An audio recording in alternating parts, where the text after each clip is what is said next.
Okay, Morten, we are live on YouTube, so take it away. Oh, okay. Welcome, everybody. So very pleased today to have Isabelle Mejean presenting foreign shocks as granular fluctuations. You have 45 minutes, Isabelle. Okay, thanks very much. Thanks for inviting me to this series of virtual macro seminars, and thanks to the audience for attending. So this is joint work with Julian Di Giovanni, who's connected, so can answer some of your questions through the chat, and also with Andrei Levchenko.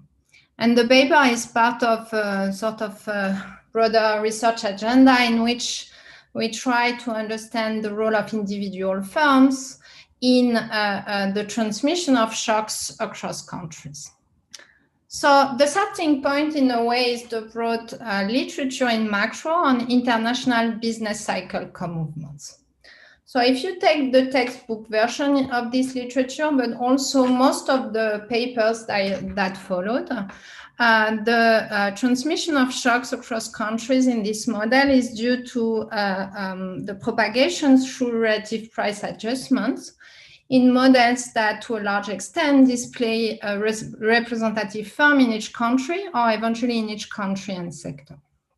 So by definition, this means that this literature misses an important feature of the data that has been extensively documented in the trade literature, which is that basically international trade is the business of a small number of very large firms.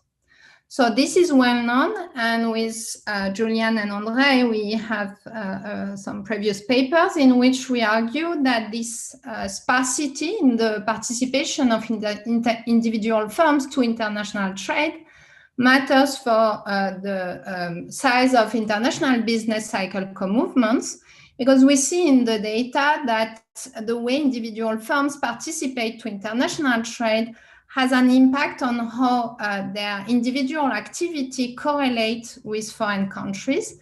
And this has aggregate consequences to the extent that the firms that participate to international trade are the largest one. So in a way, this type of result echoes the literature in macro on the role of individual firms as a driver of aggregate fluctuations.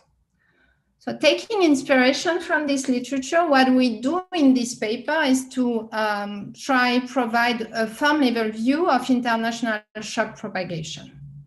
So the basic argument I'm going to develop afterwards is very simple. What we argue is that foreign shocks, even when they are like purely aggregate in nature, are going to affect firms differentially depending on the extent and nature of their international linkages. So from that point of view, this type of foreign shocks are going to materialize themselves in the domestic economy as a series of idiosyncratic shocks that would have granular consequences. In order to develop this argument, we're going to build and calibrate a quantitative model that displays multiple countries, multiple sectors, and heterogeneous firms that we're going to calibrate based on rich data. So the data that we're going to use are a combination of firm level data for France that we have over time and that we can exploit to document various degrees of heterogeneity across firms, in particular in terms of their size and their participation to international trade. These data are then appended with the World Input-Output Database, which is a global input-output matrix that has 40 countries and 32 sectors. And of course, France is one of those countries. So based on this data, we are going to build a quantitative model with multiple countries, multiple sectors, and heterogeneous firms that we are going to implement directly on firm level data. So by using the richness of the data, we are going to be able to introduce into the model various degrees of heterogeneity and study how these heterogeneities matters for the transmission of shocks across countries. Importantly, the model is solved in general equilibrium, taking into account the granular impact of firms. So we fully take into account the fact that large firms in this model are going to have an impact on relative prices. And finally, once we've solved the model, we can simulate both hypothetical and actual foreign shocks and study the extent to which the transmission of those shocks to the domestic economy varies depending on the extent of heterogeneity across firms. So from this analysis, we recover three main results. The first one is a novel stylized facts that we recover from the data that shows larger French firms are significantly more sensitive to foreign GDP growth. So in the context of the model, this is going to be explained by those large French firms being more likely to participate to international trade and thus to be exposed to foreign shocks. But the stylized fact holds in the data without imposing a particular mechanism for the transmission. The second result is a quantitative, is recovered from the quantitative model. And what it says is basically that foreign shocks are mostly granular fluctuations. What do I mean here? Let me just introduce you with kind of the object of interest in the paper, which is this DLN of Weil that measures the elasticity of domestic GDP to some foreign shock.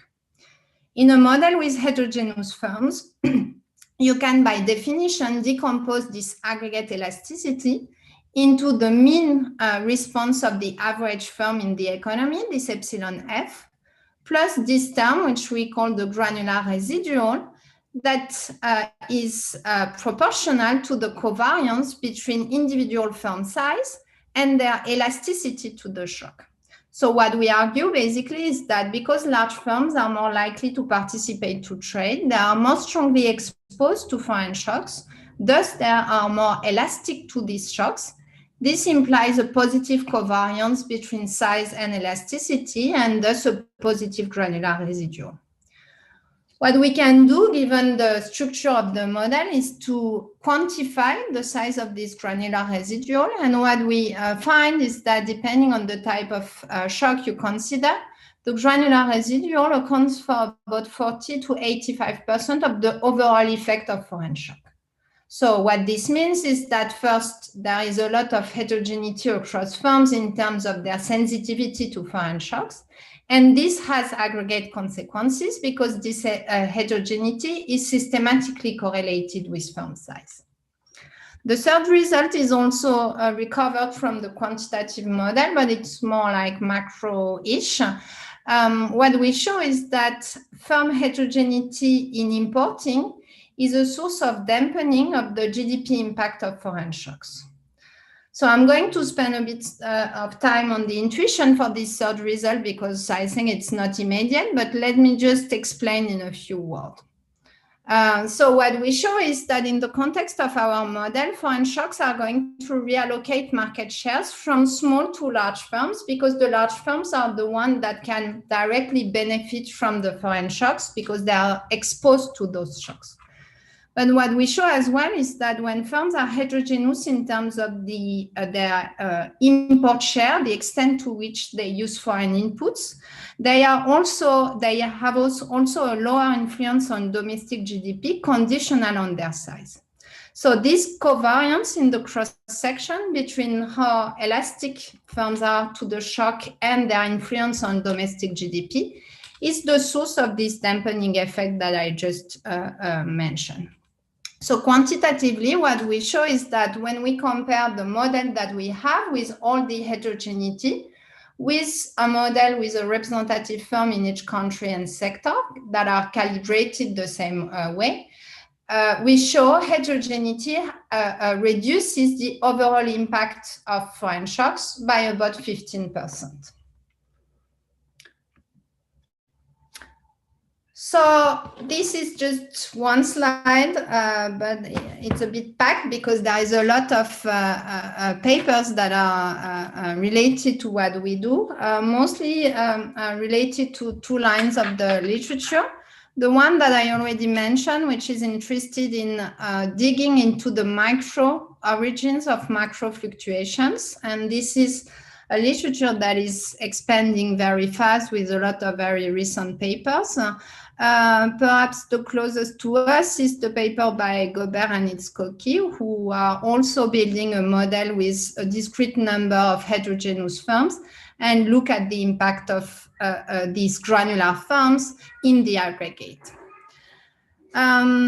The second line of research which we contribute to is the one which is more specifically interested into the transmission of shocks across countries. And here as well, there are a lot of papers. There's already quite a bit of literature that is looking at the role of input-output linkages as a driver of this transmission of shocks across countries. This literature is mostly working at the sector level, does not have the firm dimension that we emphasize, mostly because of the availability of data. There's also a literature on individual firms and their role in propagating shocks across countries. Most of this literature, I mean, there are a number of papers that are mostly empirical on the topic, including ours with Julian and Andrei.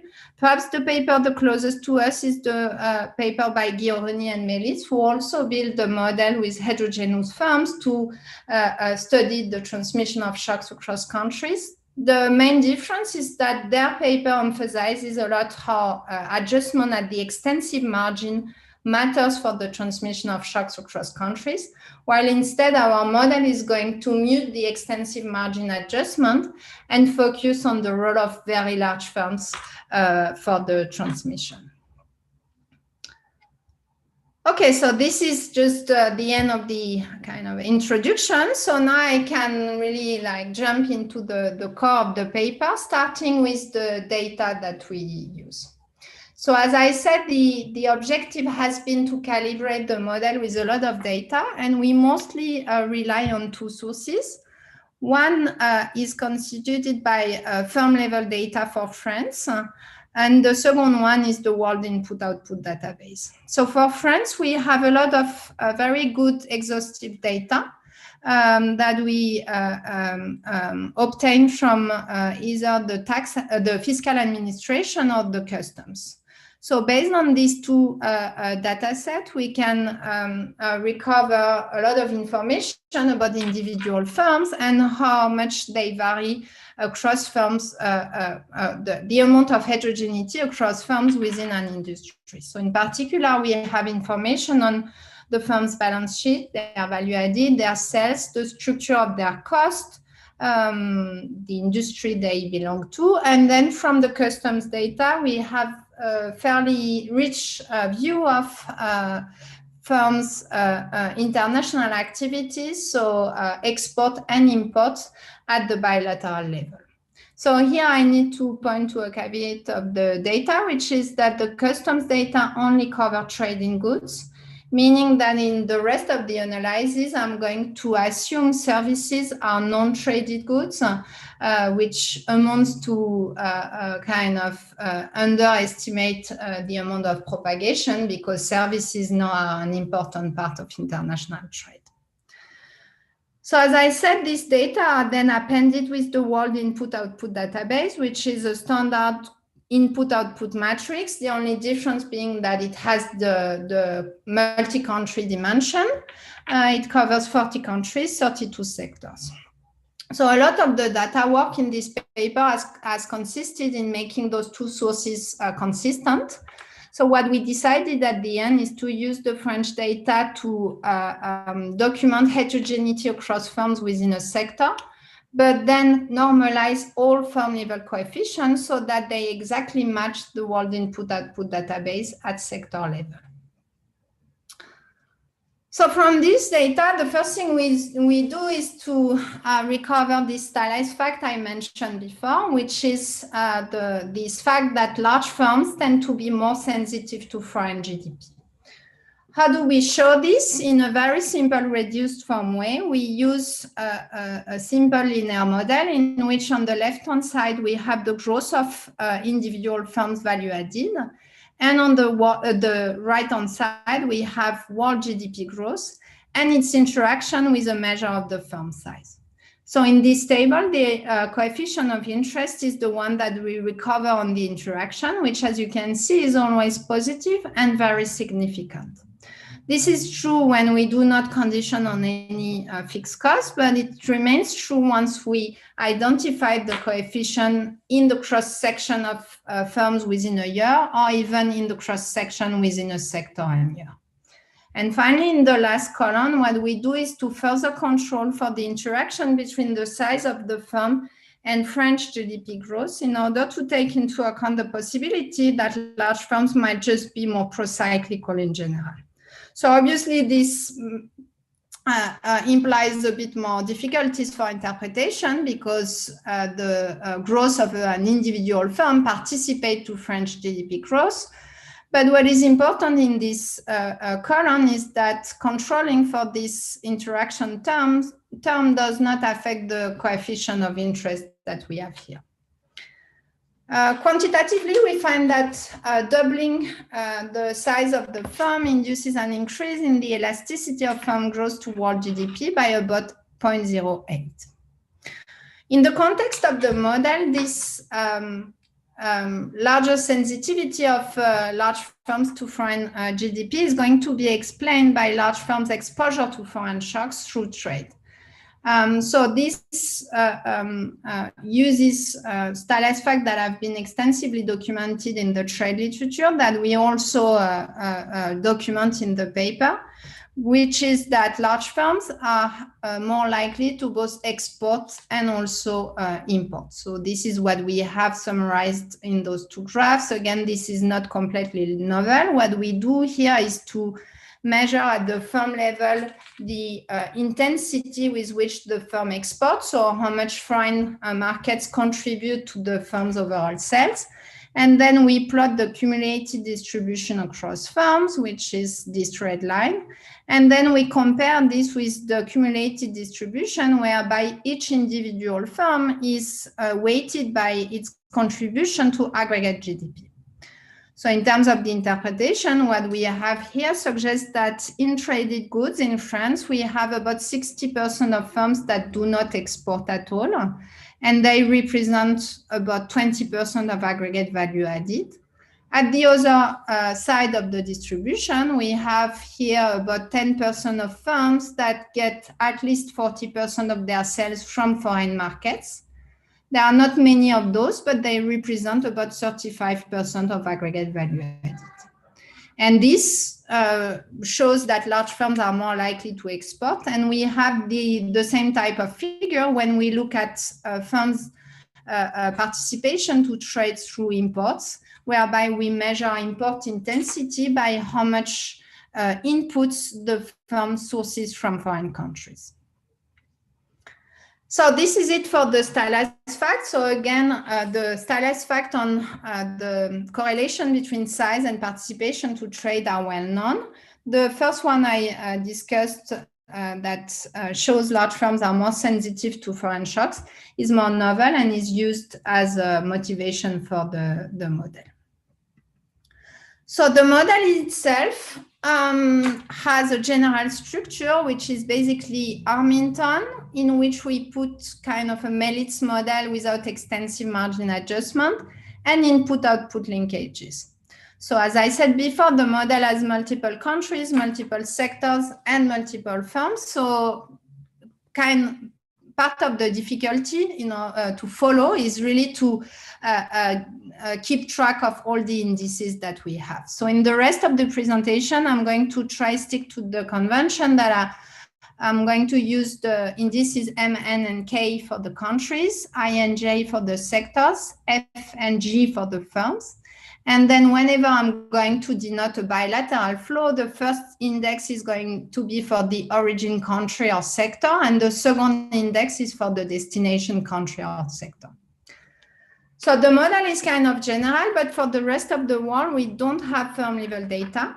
So we are going to assume heterogeneity away within a sector, meaning that we have a representative firm in each sector. Instead, for France, we have plenty of data. So we are going to allow various degrees of heterogeneity across firms. So in particular, we'll have firms that are heterogeneous in terms of their productivity, their export patterns, where they export and how much they export to each destination.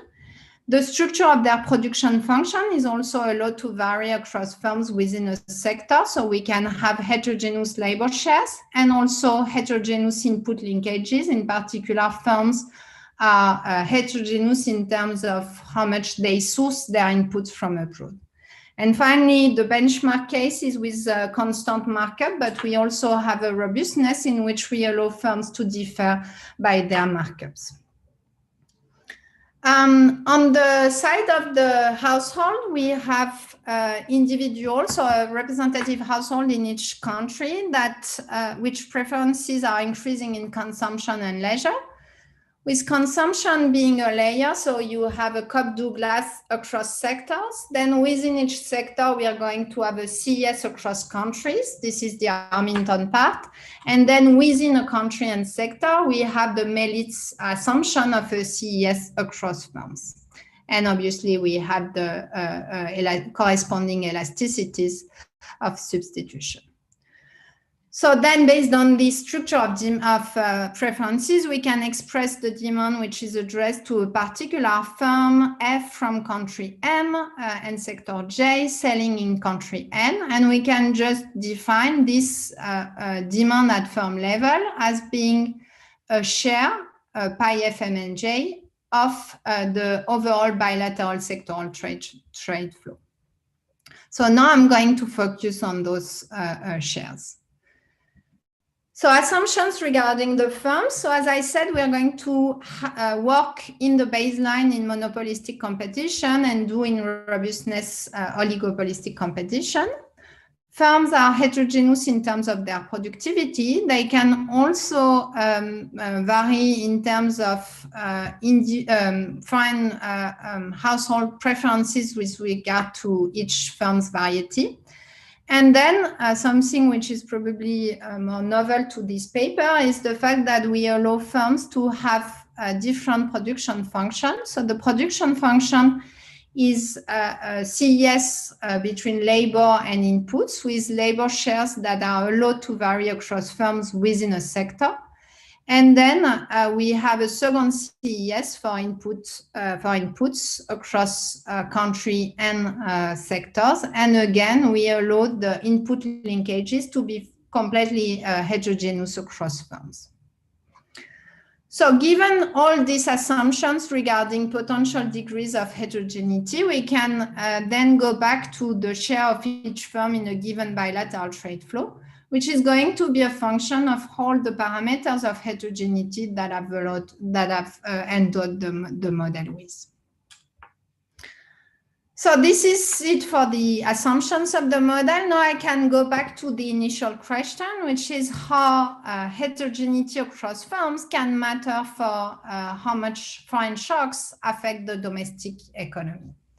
So here I go back to the formula I started with, which is this decomposition of the elasticity of domestic GDP to foreign shocks in terms of the mean response of firm and the granular residual that I presented before. So now once I've introduced the notation, you can show that deriving this decomposition is straightforward. You just need to realize that aggregate GDP by definition is the sum of value added across firms. Thus, the elasticity of aggregate GDP is a weighted average of how much each individual firm reacts to the shock. And from this, you can write the decomposition. What the model buys us is basically a theory for why firms are heterogeneous in terms of their elasticity to the foreign shock.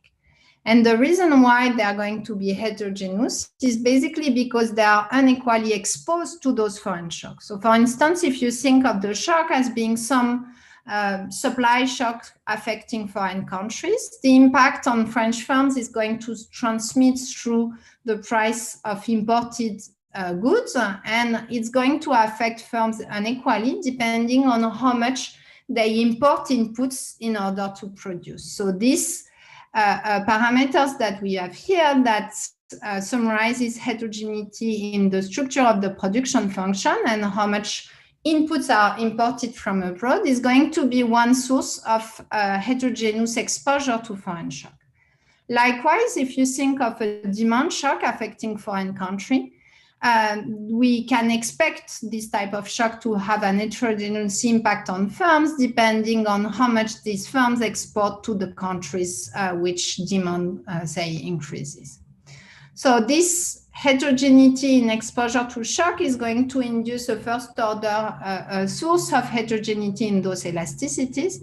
But of course, then there will be additional impacts through general equilibrium effect, in particular, because large firms are also going to be important in the labor market. They are going to affect, to have a large incidence on relative prices, and this is also taken into account in the model. So that's it for the model. Then we just solve the model in general equilibrium after having transformed the model into growth rates, as in Deckel, Eaton, and Kortum, as is now becoming standard in the quantitative trade literature. The benefit of working in growth rates is that we can then directly use sales shares from the data in order to calibrate the model. So once we've transformed the model into growth rates, the remaining parameters that we need to calibrate are all the elasticities that we calibrate based on the existing literature and for which we do some robustness. And then we are going to use all the information in the data to calibrate all the shares that enter into the model. In everything that follows, I'm going to report results that are expressed in real terms. And so we need to define within the model a GDP deflator to deflate all the nominal elasticities. And we do this using standard practices. So from this, we then simulate shocks, foreign shocks to the model and look at the impact they have on the domestic economy, which is France. So in the paper, we do various types of shocks. Here, I'm going to mostly talk about this part of the table. So whereby we assume there is a 10% productivity improvement in all countries but France. And we compute in general equilibrium what is the impact of this fairly large foreign shock on the French economy. So in our baseline calibration, we find that this 10% improvement in foreign productivity induces a 2.7 increase in real GDP in France. Obviously, the level of this elasticity is very sensitive to the various elasticities that we've calibrated. But what is more interesting is how much this overall elasticity is decomposed into the mean response of firm and the granular residual. And what you can see from there is that the granular residual, this term here, accounts for the vast majority of the overall elasticity. It contributes to 85% of the overall effect. Why is it the case? Because in our model, we have a very strong positive correlation between individual firm size and how much they react to the shock. So this is apparent here. So what is nice with this model is because we have this rich calibration, when we simulate a shock, we recover the whole distribution of individual firms' elasticities. So this is what we have here. I've put on the y-axis individual firms' elasticities, and then I'm correlating this with a measure of the firm size, how much it contributes to aggregate GDP.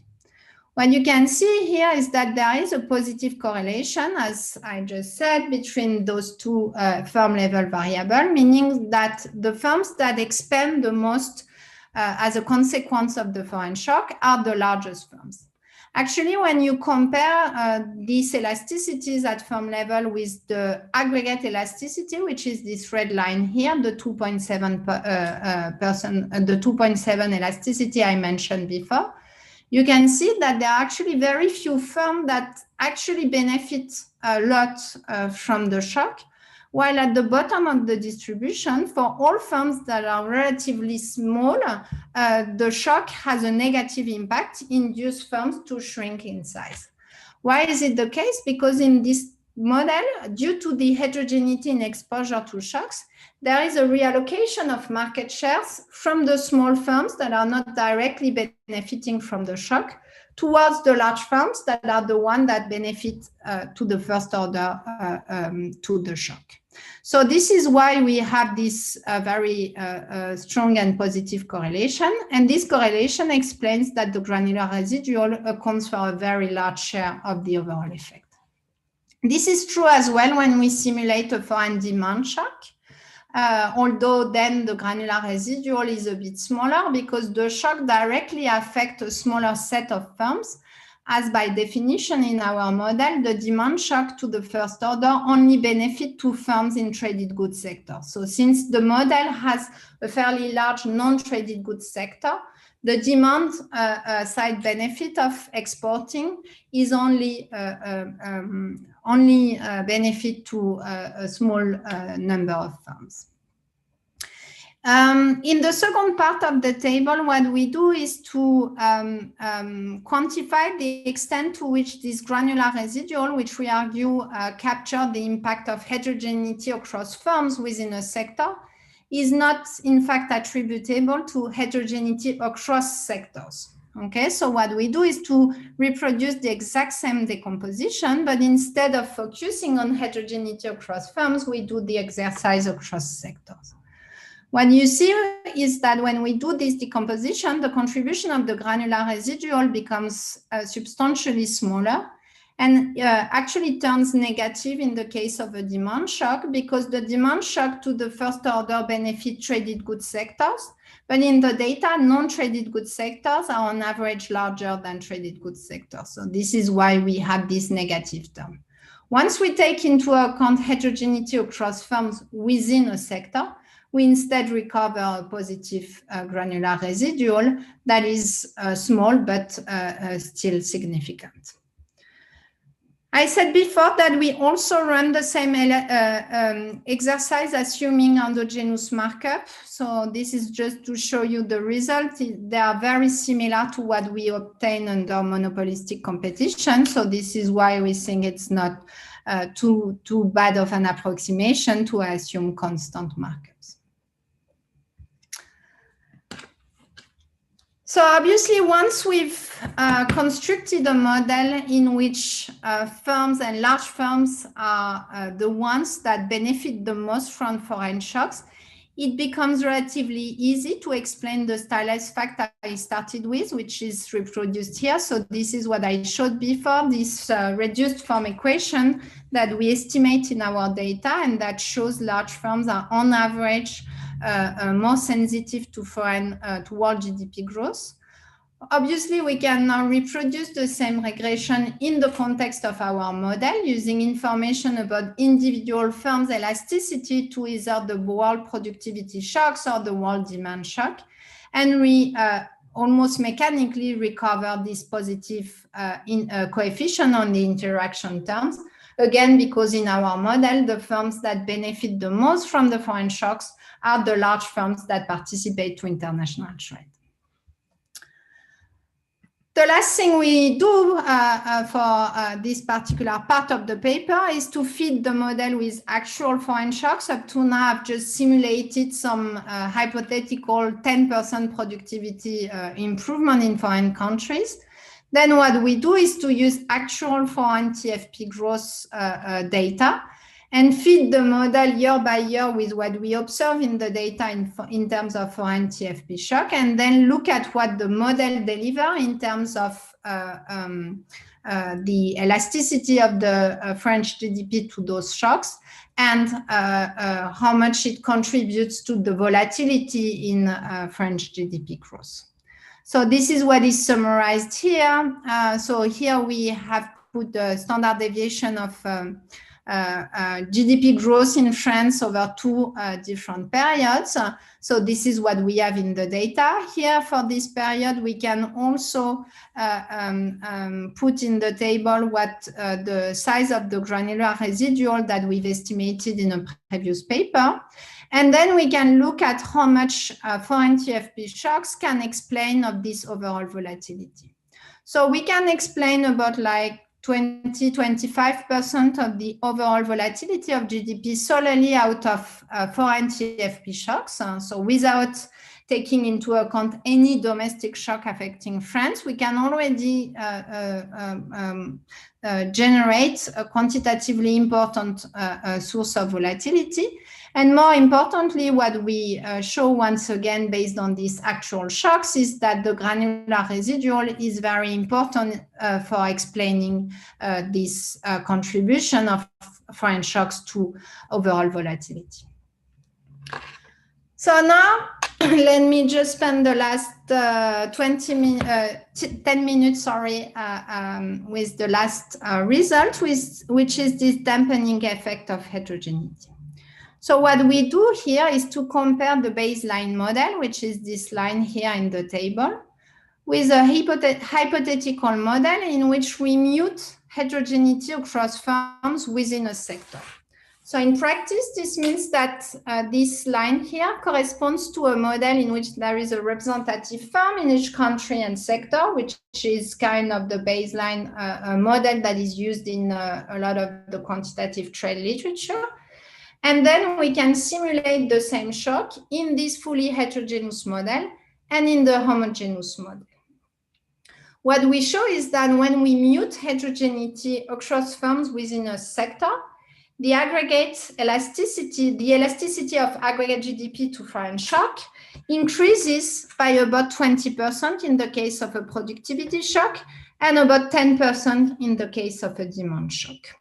So this is the dampening effect that I was mentioning before. Taking into account the full amount of heterogeneity that we see in the data in our model has an impact on the extent of the transmission of shocks across countries, which is a dampening effect. What is the intuition for this dampening effect? First, we show analytically that the source of the dampening is heterogeneity in firms' production function, and in particular in firms, firms' imported input shares. How do we show this? Basically, we do the exercise showing that if firms were homogeneous in terms of their production function, so if they had the same labor shares and the same input shares, then the analytical equation that determines the size of this elasticity is invariant to the distribution of sales shares. So whether firms participate or not to foreign markets through export does not have much of an impact on the aggregate elasticity, but the level of this elasticity is sensitive to heterogeneity across firms in terms of their production function. Then the second step is to give the intuition for this dampening effect. So what we show in the model based on various exercises is that when you have heterogeneity across firms in terms of imported input shares, you have two effects that are going to counteract each other. So on the one hand, the firms that are going to import a lot of their input from abroad are going to be more sensitive to foreign shocks. This is what I explained before. They are directly exposed to foreign shocks through their imported inputs, and thus they are the ones that are more elastic to those shocks. But in the meantime, those firms also tend to have a lower influence on the domestic GDP conditional on their size, because when they want to grow, in order to reach some level of output, they use both domestic value added, but also foreign value added. And this use of foreign value added in order to produce lower their influence on the domestic GDP. So in the fully heterogeneous model, we have foreign shocks that reallocate market shares towards the large firms that have larger imported input shares and also have a relatively lower influence on the domestic GDP. And this is this covariance in the cross-section across firms that pushes the elasticity down. So since I have a few more minutes, let me just be a bit more precise on this dampening effect, because I don't think it's completely obvious. So let me just, to explain this a bit more analytically, introduce you with this notation. So here I'm introducing this lambda f, which is a measure of a given firm's influence in the aggregate, as has been used in the literature on the micro origin of aggregate fluctuation. So the influence of a firm is measured as the elasticity of aggregate GDP to some TFP shock affecting this particular firm, so this lambda f. By definition, when you want to look at how aggregate GDP change following some shocks to individual firms, you're going to aggregate shocks to firms based on their influence. Now we are going to compute some synthetic TFP shocks at firm level. These are this alpha theta that we calibrate so that they lead to the exact same change in value added as the foreign shock. So again, we are in a world in which foreign shock affect firms in a way which is heterogeneous due to their heterogeneous participation to international trade.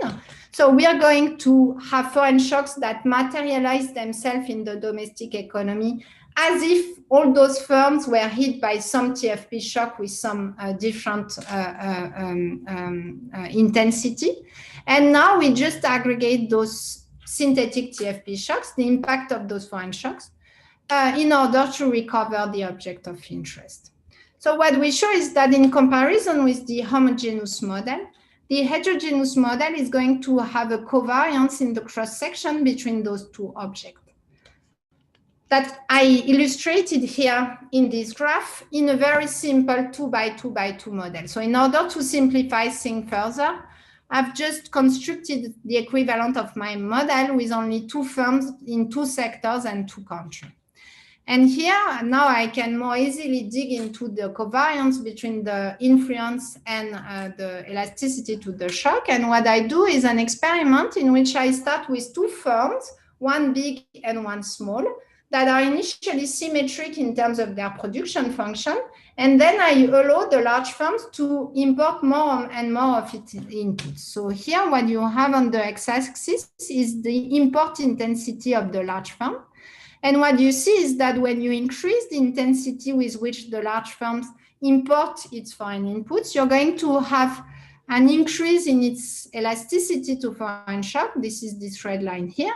But in the meantime, the influence of that particular firm in the aggregate is reduced, again, because part of the increase in its output has spillover effect on the foreign economy, induces an increase in the demand for foreign value added.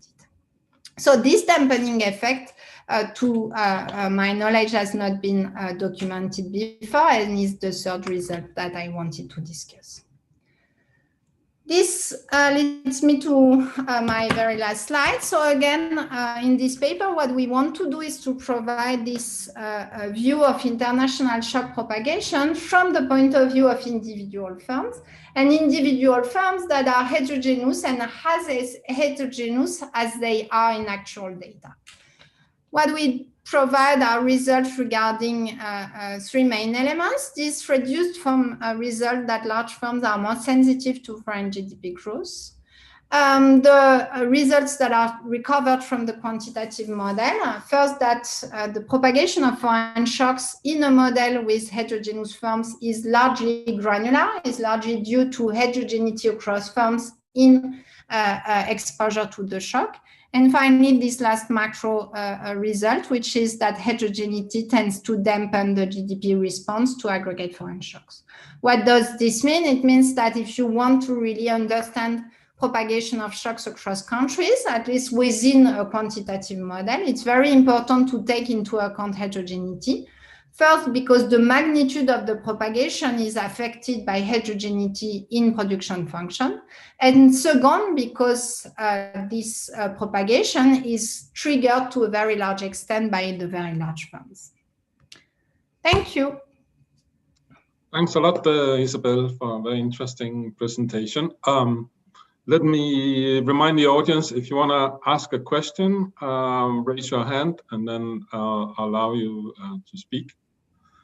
Before we get the audience in, let me just ask a question. In the table you had on the slide 7, I think it was.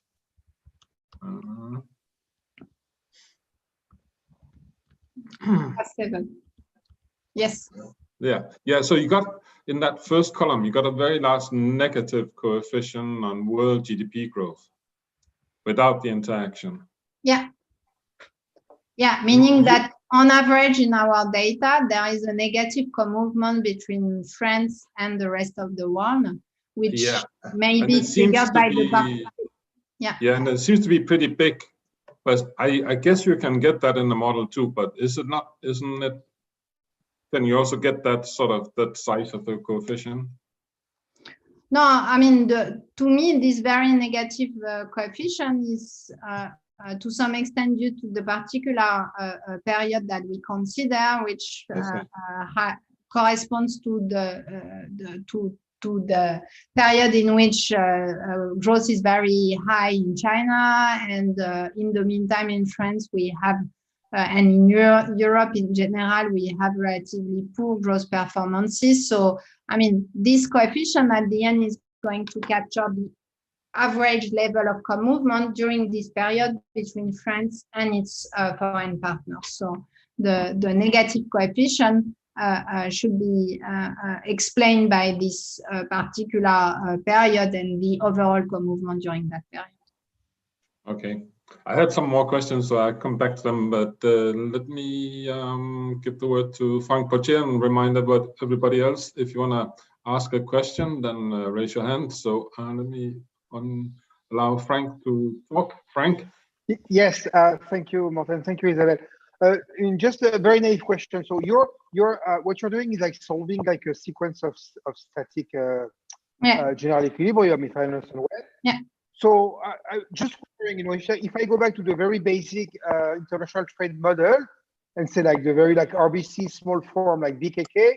So how much of the effect of the foreign shock is kind of like, do you get from a sequence of static equilibria, and how much do you get once you also include like, you know, like in terms of world behaviors? So in other words, is that, I mean, do you get like more dampened shock, or kind of like more, or is the effect of a foreign shock kind of more important when you're shutting down the intertemporal channel?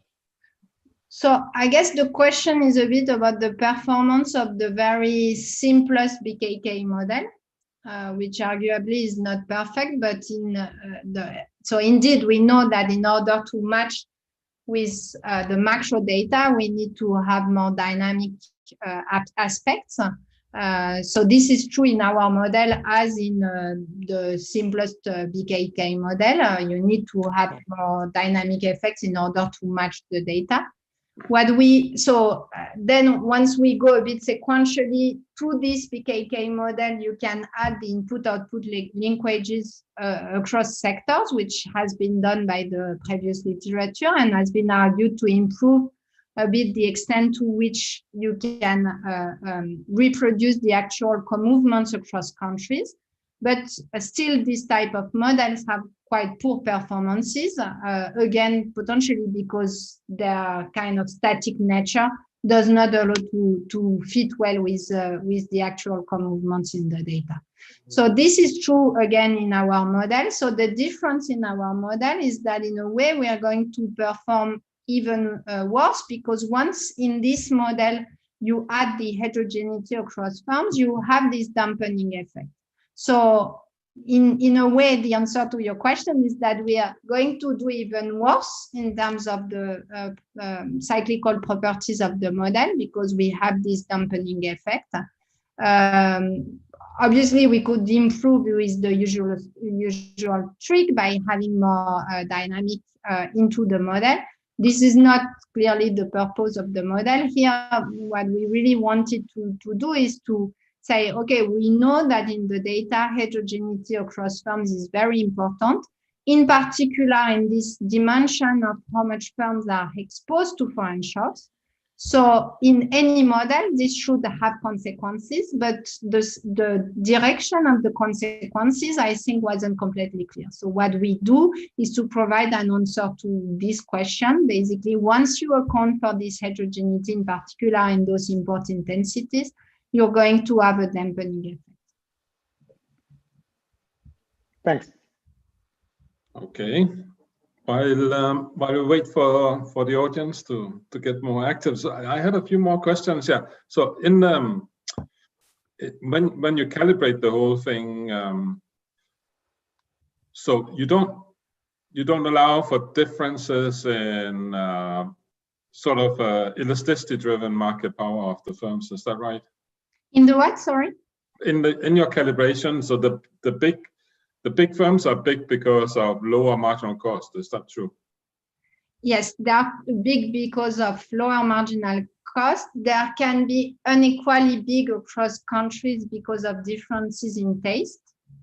So this we match based on that. And yeah, in the baseline, this is the only reason. And then in the robustness where we allow for oligopolistic competition, they are also heterogeneous in terms of their markups, with large firms setting higher markups than lower one because they exploit their pricing power. But they don't have, it's not that they're sort of special in that they are producing a special product that is, that have more market power. No, exactly. It's fully driven by competitiveness and eventually consumers' preferences. But most of the impact is driven by. Intuition about what that would do if you had, so if you had any intuition, what would happen if it's sort of yeah, if you have market power because you're more differentiated in some sense.